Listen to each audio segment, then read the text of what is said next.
I was planning to have this video out for Halloween, but that didn't happen. Well, no matter. Horror-themed games are never out of season if I have a say in it. Castlevania Rondo of Blood is an action platformer that was released in the 90s for the PC Engine CD in Japan. Don't worry if you don't have one of those, I assume you don't, we'll get to that. You play as Richter Belmont on his way to kill Dracula because the vampire kidnapped his girlfriend. Yeah, it's not exactly the most progressive plot, but you don't play this game for the story, except for maybe the hilariously cheesy cutscenes. What you do play it for is of course the gameplay. The Castlevania series is generally divided in two types: the Metroidvania games, which are non-linear and focused on exploration, and the Classicvania games, which are mostly linear and are about precise movement. There's also the Nintendo 64 games and the Lords of Shadow series, but I haven't played those and know next to nothing about them. Rondo of Blood was one of the last Classicvania games. You work your way through increasingly challenging levels, each of which ends with a boss fight. Your moveset is going to feel very limited when you first play the game. You can only attack in two directions, unless you use your sub-weapons which have limited ammo. There's also a noticeable delay between pressing the attack button and the actual attack. And to top things off, when you jump, you're committed to that jump. You cannot change your trajectory while you're in the air. These controls may seem clunky, especially compared to modern games, but they're in my opinion the game's biggest strength.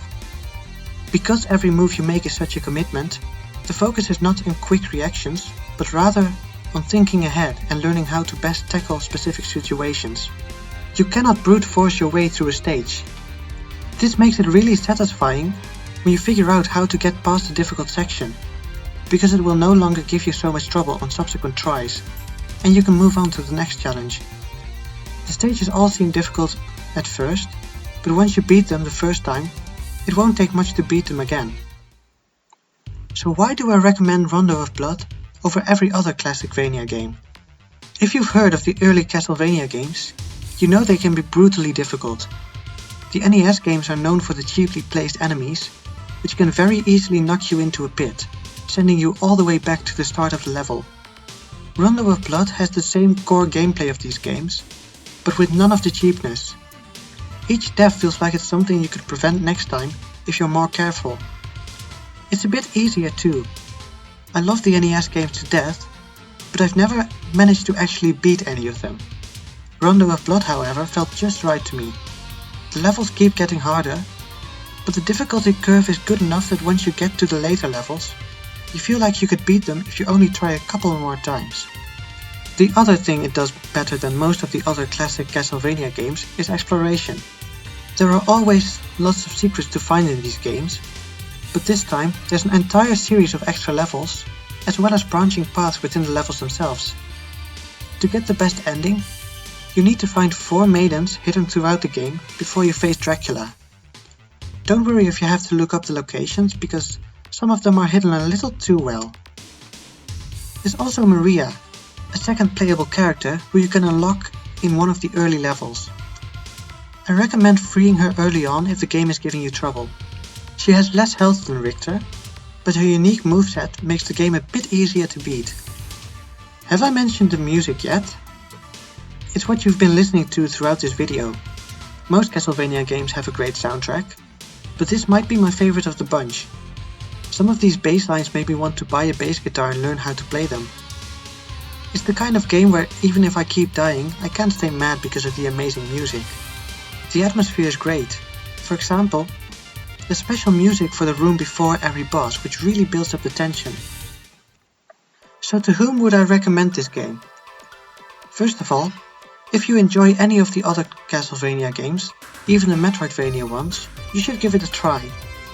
It's one of, if not the best in the series in my opinion. Secondly, to the people who are curious about the franchise, but aren't sure where to start. The slightly lower difficulty and lack of cheap deaths make this a good first game. Keep in mind though that even if you don't like this one, you might still enjoy the Metroidvania games. They're very different. Other than that, you'll probably enjoy Rondo of Blood if you're looking for a fun challenge or just enjoy retro games. If you belong to none of those groups, You might still enjoy it, but it might also just not be your kind of game. You'll have to judge for yourself whether this video piqued your interest or not. So after I've told you all that, maybe you're interested, maybe you're not, but where do you play it? As I mentioned, this game was released for the PC Engine and only in Japan. It was remade for the Super Nintendo with the title Dracula X, but you can ignore that one. It's not terrible, but it's not the same game. It was also remade as the Dracula X Chronicles for the PSP, which features the entire PC Engine version of the game as an unlockable. The original has to be unlocked through playing the remake, however, and the visuals of this PSP version have aged poorly, especially considering how gorgeous the pixel art in the PC Engine version is, with lots of little details in the background. The original has also been ported to the PlayStation 4 as part of the Castlevania Requiem collection.